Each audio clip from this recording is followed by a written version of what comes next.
الحمد لله نحمده ونستعينه ونستغفره ونؤمن به ونتوكل عليه ونعوذ بالله من شرور أنفسنا ومن سيئات أعمالنا من يهده الله فلا مضل له ومن يضلله فلا هادي له ونشهد أن لا إله إلا الله وحده لا شريك له ونشهد أن سيدنا ومولانا محمدا عبده ورسوله أما بعد فأعوذ بالله من الشيطان الرجيم بسم الله الرحمن الرحيم وأنزل الله عليك الكتاب والحكمة وعلمك ما لم تكن تعلم وكان فضل الله عليك عظيما لا خير في كثير من نجواهم إلا من أمر بصدقة أو معروف أو إصلاح بين الناس ومن يفعل ذلك ابتغاء مرضات الله فسوف نؤتيه أجرا عظيما ومن يشاقق الرسول من بعد ما تبين له الهدى ويتبع غير سبيل المؤمنين نوله ما تولى ونصله جهنم وساءت مصيرا إن الله لا يغفر أن يشرك به ويغفر ما دون ذلك لمن يشاء ومن يشرك بالله فقد ضل ضلالا بعيدا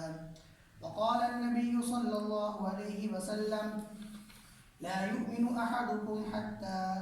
حتى يكون هواه تبعا لما جئت به أو كما قال صلى الله عليه وسلم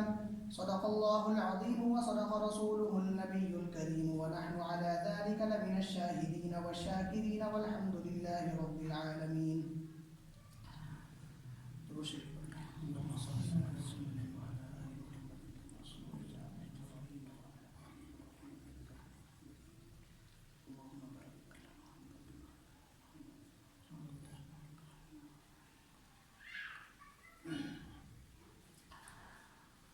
اللہ تعالیٰ کا ارشاد ہے وَأَنزَلَ اللَّهُ عَلَيْكَ الْكِتَابَ وَالْحِكْمَةَ، اے میرے نبی حضرت محمد مصطفیٰ صلی اللہ علیہ وسلم، اللہ نے آپ پر کتاب نازل فرمائی ہے، حکمت نازل فرمائی ہے، وَعَلَّمَكَ مَا لَمْ تَكُنْ تَعْلَمْ، اور آپ کو وہ بتایا ہے جو آپ پہلے نہیں جانتے تھے، وَكَانَ فَضْلُ اللَّهِ عَلَيْكَ عَظِيمًا، اور یہ آپ پر اللہ کا بہت بڑا فضل ہے۔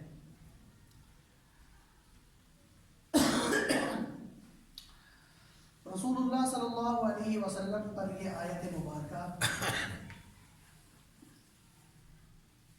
1450 سال پہلے نازل ہوئی،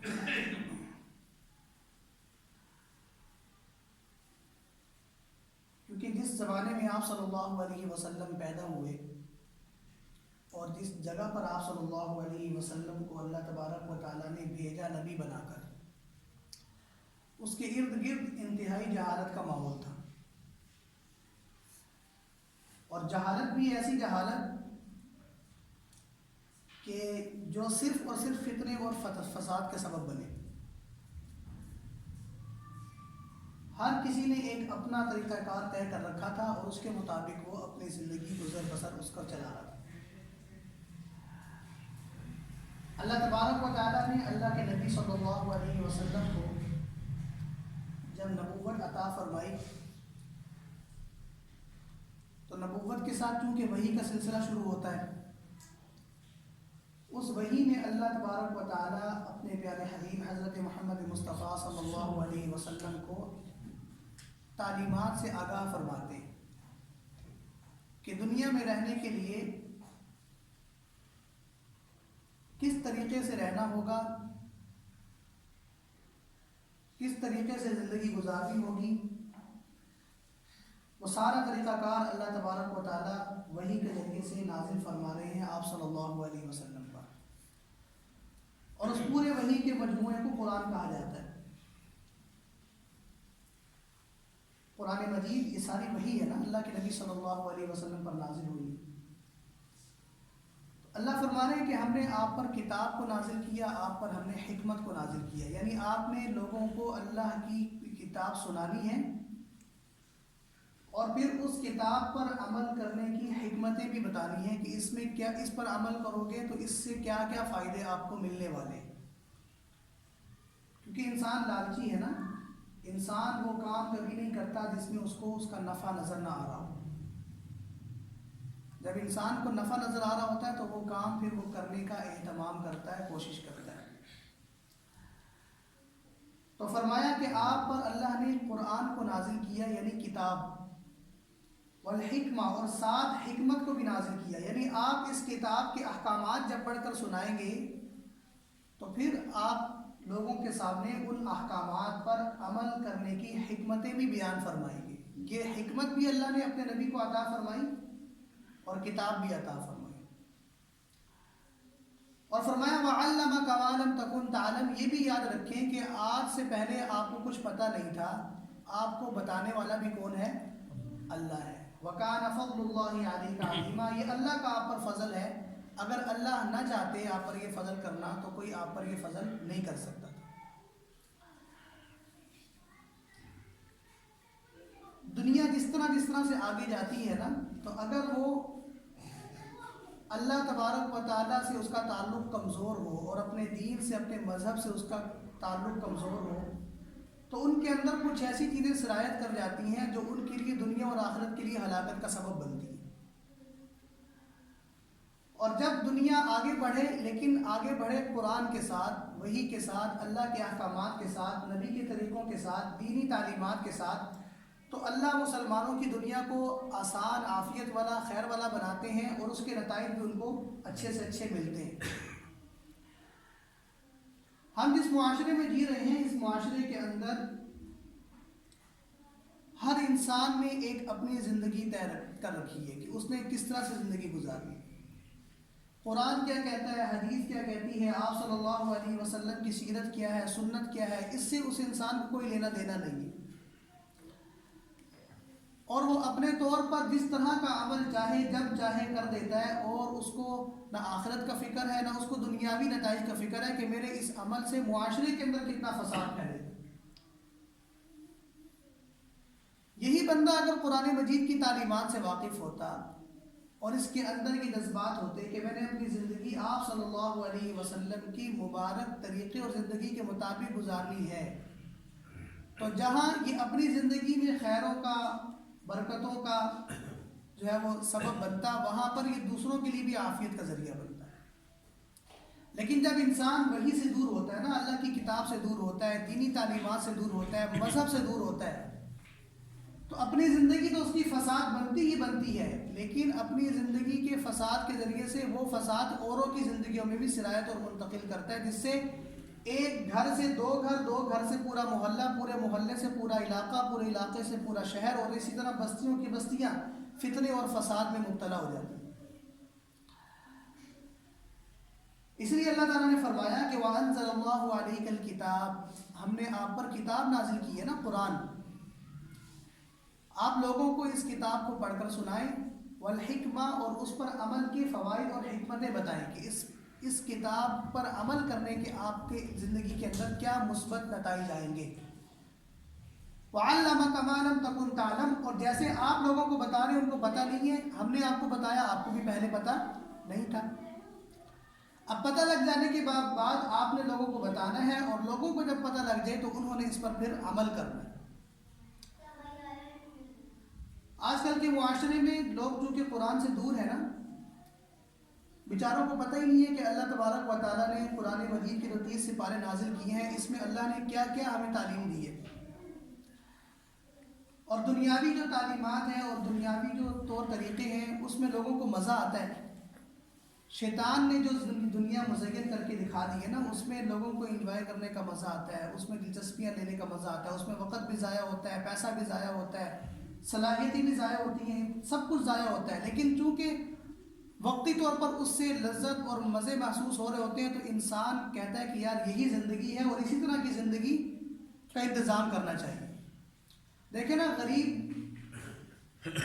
امیر کو دیکھ کر بیچارہ پریشان ہوتا ہے کہ یار زندگی تو اس کی ہے. دیکھو نا کتنی ریل پیل ہے پیسے کی، گاڑیاں شاڑیاں، اور پھر جب اس کے یہاں شادی ہوتی ہے تو کیسا جو ہے نا وہ پیسہ لٹایا جاتا ہے، اور کتنے جو ہے نا وہ بڑے بڑے ہوٹلوں میں اور پتہ نہیں کہاں کہاں ان کے ولیمے ہوتے ہیں، باراتیں ہوتی ہیں، مہندیاں ہوتی ہیں. اب غریب آدمی دیکھ رہا ہے کہ یہ اصل کامیابی ہے، اور اس کے ذہن کے اندر احساس کمتری آ رہی ہوتی کہ یار کاش کہ یہ میرے پاس بھی ہوتا، اور میں بھی اس جگہ پر کھڑا ہوتا اور میں بھی اسی طرح کے معاملات کر رہا ہوتا. وہ جو امیر ہے وہ اپنے سے اوپر کو دیکھ کر لگا ہوا ہے،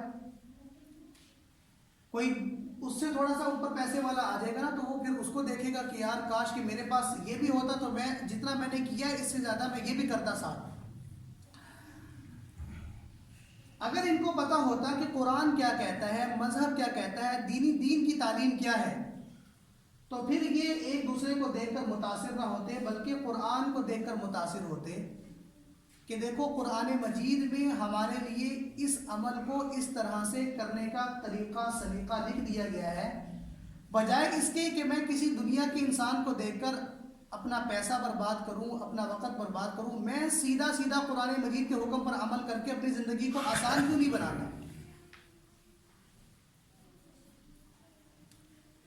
ایک صاحب آئے نا تو وہ کہنے لگی کہ میں نے پتہ نہیں کتنے لاکھ کا کھانا دیا. میں نے کہا آپ کو اتنی لاکھ کا کھانا دینے کی کیا ضرورت تھی؟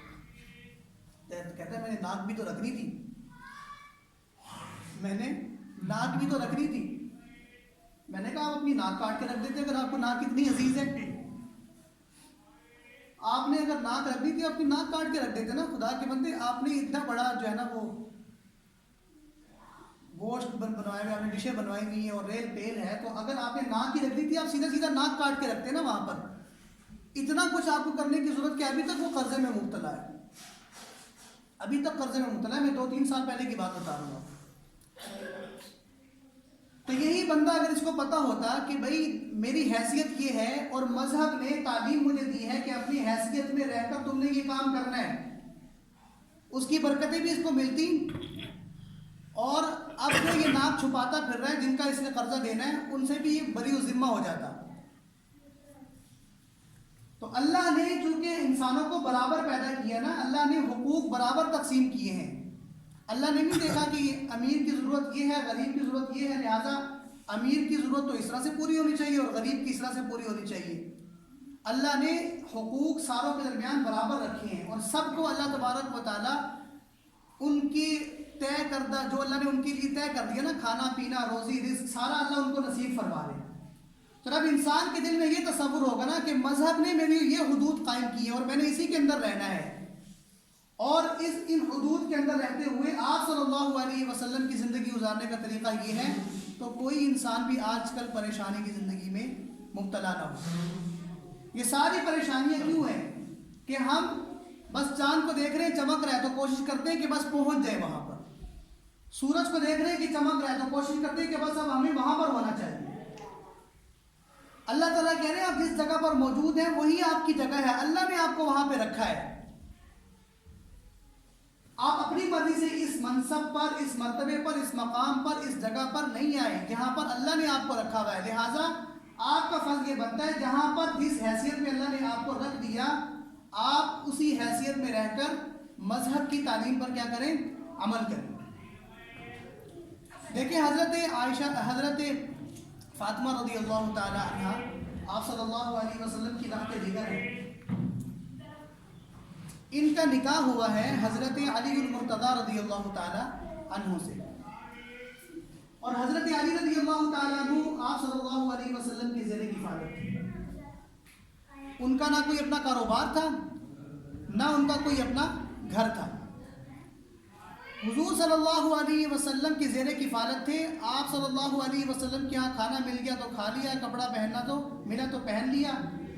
اور باقی جو ان کی دین, جو ان کی زندگی کا مقصد تھا وہ تھا آپ صلی اللہ علیہ وسلم پر اترنے والی تعلیمات کو اپنے سینوں میں محفوظ کرنا.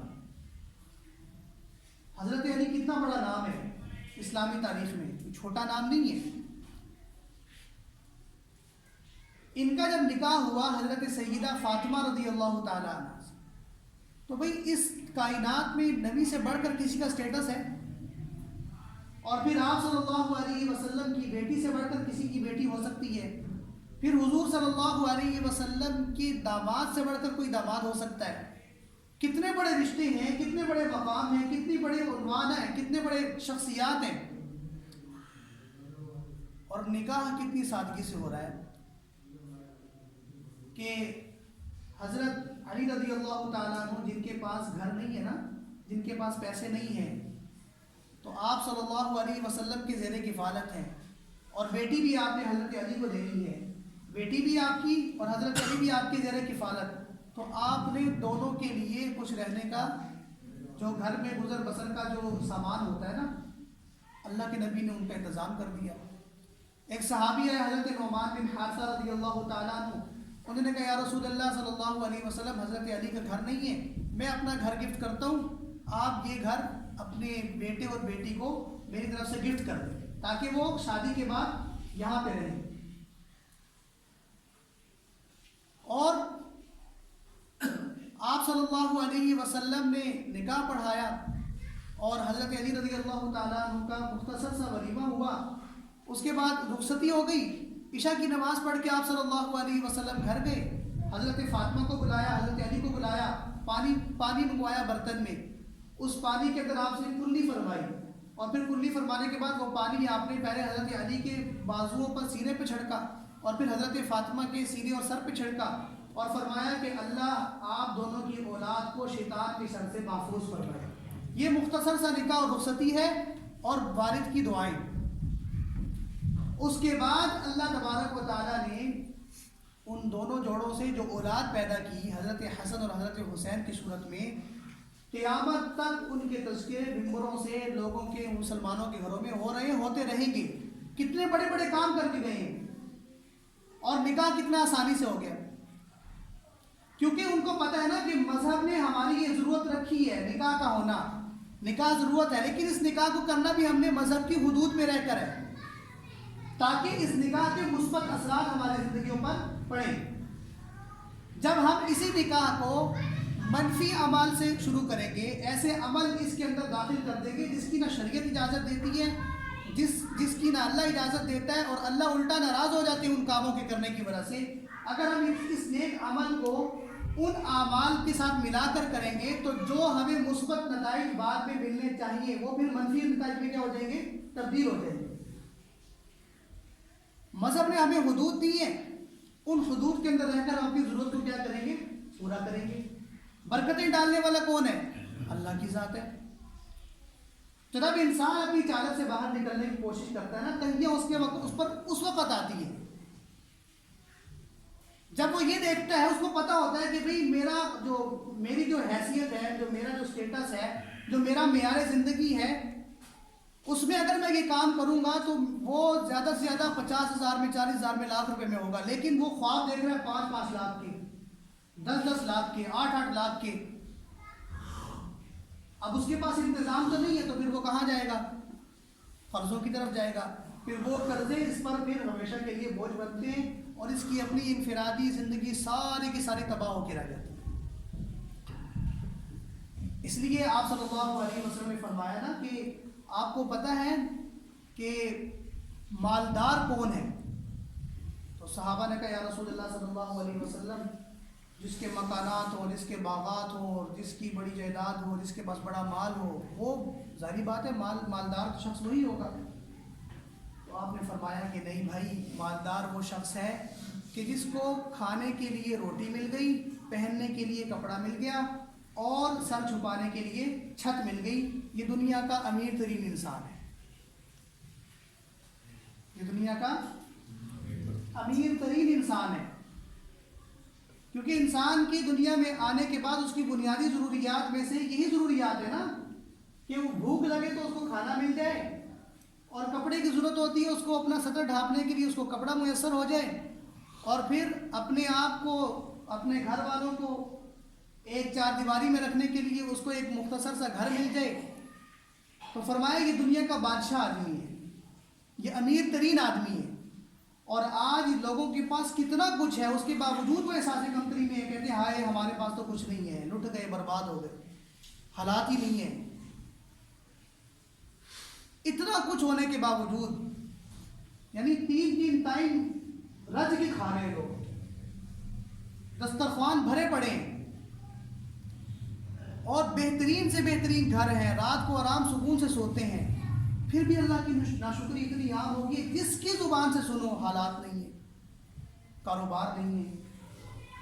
جب انسان یہ کہے گا نہیں ہے نہیں ہے نہیں ہے تو اللہ کہیں گے نہیں ہے، پھر اپنی طرف سے کرو۔ اور جب آپ یہ کہیں گے میری ضرورت یہ ہے اور میرے پاس اتنے پیسے ہیں، میں اپنے ان پیسوں میں اپنی ضرورت پورا کروں گا، اللہ نے مجھے اتنے دیے ہیں، برکتیں ڈالے گا اللہ انشاءاللہ، تو اللہ تھوڑے سے میں بھی انشاءاللہ آپ کا بہترین گزارا کروا دے گا۔ ڈپریشن کا شکار لوگ کیوں ہو رہے ہیں، خودکشیاں لوگ کیوں کر رہے ہیں؟ مذہب سے دور ہیں، اسلامی تعلیمات سے دور ہیں، اپنی اسلام نے مذہب نے جو ان کو حیثیت دی ہے اور اس حیثیت میں رہ کر جو ان کو زندگی گزارنے کا طریقہ سکھایا، ان لوگوں کو بیچاروں کو پتہ ہی نہیں ہے، اور ہر انسان اپنی طرف سے جینے کی کوشش کر رہا ہے، اپنی زندگی اپنی طرف سے اپنی تمناؤں اور آرزوؤں کے مطابق بنانے کی کوشش کر رہا ہے۔ اس سے ہو کیا رہا ہے کہ الٹا نقصان ہی ہو رہا ہے، ہاتھ میں تو کچھ بھی نہیں آ رہا۔ اس لیے اللہ تعالیٰ کیا فرما رہے ہیں، وَأَنزَلَ اللَّهُ عَلَيْكَ الْكِتَابَ وَالْحِكْمَةَ، اے میرے نبی اپنے لوگوں کو بتائیں کہ ہم نے آپ پر قرآن کو نازل کیا ہے، قرآن میں ہم نے آپ کو زندگی کے گزارنے کے ڈھنگ سکھائے ہیں، آپ کو معاشرے میں رہنے کا طریقہ سکھایا ہے۔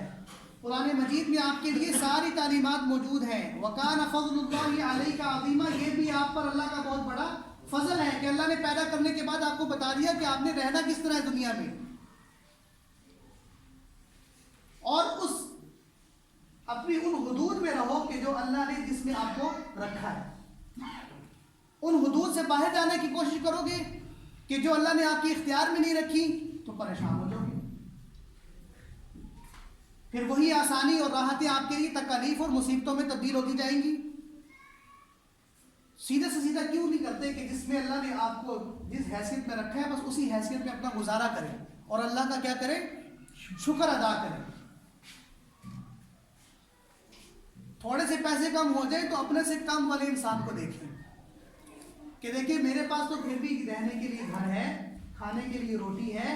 اور سر چھپانے کے لیے چھت ہے۔ ایسے بھی لوگ ہیں جو بھی گلی میں باہر فقیر ہیں، مانگ رہے ہیں۔ اللہ نے مجھے وہ فقیر نہیں بنایا، اللہ نے مجھ پر اتنا احسان کیا کہ اللہ نے مجھے اپنے گھر میں رکھا ہوا ہے اور اللہ مجھے کھلا رہے ہیں، اللہ مجھے پلا رہے ہیں۔ اگر انسان یہ دیکھے گا تو اس کے دل کے اندر پھر شکر گزاری اللہ کی پیدا ہوگی، اور جب وہ ٹی وی لگایا ہوا ہے اس پہ دیکھ رہا ہے کہ بھی فلاں بندہ ہے، اس کی اتنی بڑی گاڑی ہے، اس کا جو فلاں کرکٹر ہے، دیکھو جی اس نے ولیمہ کیا، کیسے زبردست ولیمہ ہے، ساحل سمندر پر اس نے مارکی بنائی ہے، وہاں پر جو ہے نا وہ کتنے بڑے بڑے لوگ آئے ہیں، اس کو دیکھ کر رال ٹپکائے گا، ناشکری بھی پیدا ہوگی، احساس کمتری کا شکار بھی ہوگا، اور پھر اس چیز کو تمنا کی حرص اور لالچ میں بہت ساری اسلامی تعلیمات سے اپنے آپ کو دور کر دے گا، اللہ کو ناراض کرنے کی کوشش کرے گا۔ جب انسان کو حلال راستہ مل رہا ہو اور وہ پھر حلال پر حلال طریقے سے عمل نہ کرے، خواہشات کو بیچ میں داخل کر دے، تو پھر وہ حرام کی طرف جاتا ہے نا، اور جب حرام کی طرف جائے گا تو حلال کی برکتیں حرام کے مکس ہونے کی وجہ سے ختم ہو جاتی ہیں، اور پھر ختم نہیں ہوتی برکتیں، اللہ حرام کی وجہ سے اس کے منفی نتائج بھی اس کی زندگی پر ڈالتے ہیں۔ تھوڑے پر قناعت کرنا سیکھیں اور دیکھیں کہ ہم جس حیثیت میں اللہ نے ہمیں رکھا ہوا ہے، مذہب ہمیں اس حیثیت میں کن حدود کی اجازت دیتا ہے کہ ہم کہاں تک جا سکتے ہیں، اور ان حدود پر عمل کریں گے تو انشاءاللہ کیا ہوگا، زندگی میں خیر و برکتیں آئیں گی اور زندگی راحت کا ذریعہ انشاءاللہ بنے گی۔ اللہ تبارک و تعالیٰ نے انسان کو خواہشات کے ساتھ نہیں جوڑا، ضروریات کے ساتھ جوڑا ہے کہ آپ اپنی ضروریات پورا کریں اللہ تبارک و تعالیٰ نے جو آپ کی حیثیت مقرر کی ہے اس کے اندر رہ کر خواہشات پورا کرنا یہ ایک الگ مسئلہ ہے. اگر اللہ نے وسعت دے دی ہے تو کر لیں شریعت کے دائرے میں رہ کر, لیکن اگر اللہ نے وسعت نہیں دی تو پھر اپنی ضرورت تک کیا رہے, محدود رہے. دیکھیں نا, ایک آدمی نکاح کرنا چاہتا ہے کہ اس کی کیا ہے, ضرورت ہے, لیکن وہ نکاح پہ 500 بندے بلوانا چاہتا ہے, یہ اس کی خواہش ہے. سمجھ رہے بات؟ ایک آدمی نکاح کرنا چاہتا ہے نا, اس کی نکاح کرنا اس کی کیا ہے, ضرورت, لیکن اس کی خواہش یہ ہے کہ جب میرا ولیمہ ہو یا میری بارات جائے تو اس پہ 500 بندے ہونے چاہیے. اب ضرورت تو اس کی پوری ہو رہی ہے, اس کو رشتہ بھی مل رہا ہے نکاح کے لیے, اچھے لوگ بھی مل رہے ہیں, لیکن جو خواہش اس کے دل میں جگمگا رہی ہے اس خواہش کا انتظام کرنے کے لیے اس کے پاس پیسے نہیں ہیں. اب یہ کہتا ہے کہ نہیں, میں نے اپنی خواہش تو پوری کرنی ہے, میں نے تو 500-400 بندے اکٹھے کرنے ہیں لازمی تاکہ میری ناک نہ کٹے. تو اب ضرورت تو اس کی اللہ تعالیٰ پوری کر رہے تھے, خواہش کو پورا کرنے کے لیے جو اس نے اب جمپ لگانی ہے, یہ کبھی کس کے پاس مانگنے کے لیے جائے گا, کبھی کس کے پاس مانگنے کے لیے جائے گا, کبھی کس سے قرضے لے گا, کبھی کس کے پاس جائے گا, کوئی اس کو دھتکارے گا, کوئی لانتے کرے گا, کوئی دو سنا کر پیسے لے گا. پیسہ کوئی آج کل آپ کو آرام سے تھوڑی دیتا ہے. جب آپ جائیں گے کہیں گے بھی مجھے پیسے چاہیے تو کوئی آرام سے تھوڑی پیسے دے گا آپ کو, وہ پہلے 2 باتیں سنا کر پھر آپ کی ہاتھ میں پیسے رکھے گا نا. اتنا کچھ لان تان سننے کے بعد یہ اپنی خواہش کو پورا کرنے پہ لگا. چلو اس نے انتظام کر لیا, لیکن اب جو قرضے اس نے لیے اس نے واپس لوٹانے بھی تو ہیں. اب یہ گھر میں کنڈی لگا کر بیٹھا ہوا ہے, لوگ آ کے دروازے پہ ٹکا رہے ہیں, بھائی آپ نے ہمارے پیسے دینے ہیں, اور یہ سکون سے زندگی گزارنے کی کوشش کر رہا ہے. ساری زندگی خواہش کو پورا کرنے کی جو ہے نا وجہ سے کیا ہوگی, برباد ہوگی. اور وہی اگر یہ کہتا ہے کہ اللہ نے میری ضرورت بنائی ہے نکاح کی, اور میری اتنی حیثیت ہے کہ میں 4 بندے بلا کر اپنا نکاح کروں, اپنی زندگی جو ہے وہ شروع کروں, اپنا گھر بسا لوں, ضرورت بھی پوری ہو جاتی اور بعد میں ملنے والی راحتیں بھی اس کا استقبال کر رہی ہوتی. خواہشات کو انسان تب رکھے جب اللہ اس کو اتفاقیہ وسعتیں دے دے, ورنہ انسان اپنی ضرورت کی حد تک رہے, اپنی چادر تک رہے کہ ہماری اتنی اوقات ہے, ہماری اتنی حیثیت ہے, ہم نے اس سے باہر نہیں جانا. اچھا, کچھ لوگوں کو میں نے دیکھا ہے ان کی شادی ہوتی ہے, ان کی ڈیمانڈ ہوتی ہے ہماری شادی میں کوئی بڑی بڑی شخصیات ہیں. کسی نے کسی سپاہی کو بلا لیا, کسی نے کس کو بلا لیا, کسی نے کس کو بلا لیا, تصویریں کھینچ کے فیس بک پہ ڈال رہے ہیں تاکہ لوگوں کو پتہ چلے ہمارا نکاح ہوا, ہماری نکاح پر بڑے بڑے لوگ آئے نہیں. اور گھر میں اس کی حیثیت یہ ہوگی کہ امی کو دوائی کے لیے پیسے بھی دے سکتا ہوگا, گھر میں اس کی حیثیت یہ ہوگی کہ بیوی بچوں کے لیے دودھ لانے کے لیے بیٹھی ہوگی, اس کے پاس پیسے نہیں ہوں گے, صرف لوگوں کو دکھانے کے لیے, شو شا کرنے کے لیے. دیکھو جی میرے اتنے بڑے بڑے لوگوں کے ساتھ کیا ہے, تعلقات ہے, ریلیشن ہے. ان لوگوں کو دکھانے کے لیے کہ میں اتنا بڑا کوئی فنٹر ہوں, اتنا بڑا کوئی فن خوان ہوں, صرف لوگوں کو دکھانے کے لیے کہ اتنا کچھ کرتا ہے, اتنا کچھ کرتا ہے.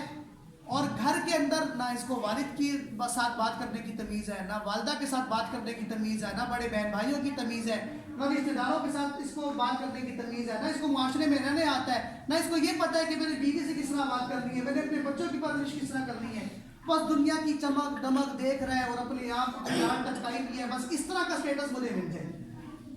تو یاد رکھیں, اللہ کی نظر میں بہترین انسان وہ ہے کہ جو اللہ کی بتائی ہوئی اور طے کردہ حدود میں رہ کر کیا کرتا ہے, زندگی گزارتا ہے. کہ اللہ کی نظر میں بہترین ہے, اللہ کو پسند ہے یہ بندہ کہ دیکھو اس کی جو حیثیت اللہ نے مقرر کی ہے, یہ شکر گزاری کے ساتھ اپنی اس حیثیت میں رہ کر اپنی ضروریات کو پورا کر رہا ہے. اور جو انسان باہر نکلتا ہے تو اللہ اس کی زندگی کو کیا کرتے ہیں, تنگ کرتے ہیں کہ بھئی ایک حیثیت ہم نے آپ کو دی ہی نہیں ہے, آپ کی حدود, آپ کی حد اتنی ہے ہی نہیں ہے, آپ کیوں باہر نکلنے کی کوشش کر رہے ہیں. اب جب آپ باہر پڑیں گے تو آپ اللہ کے ذمے سے فارغ ہیں, آپ جانیں, آپ کی خواہشات جانیں, آپ کی ضروریات جانیں. اس لیے سب سے پہلے ضرورت ہے کہ جب بھی ہماری زندگی میں کوئی معاملہ آئے تو ہم دیکھیں کہ قرآن کیا کہتا ہے, اسلام کیا کہتا ہے. ہم مسلمان ہیں نا, ہم کون ہیں, مسلمان ہیں. تو مسلمان پر فرض ہے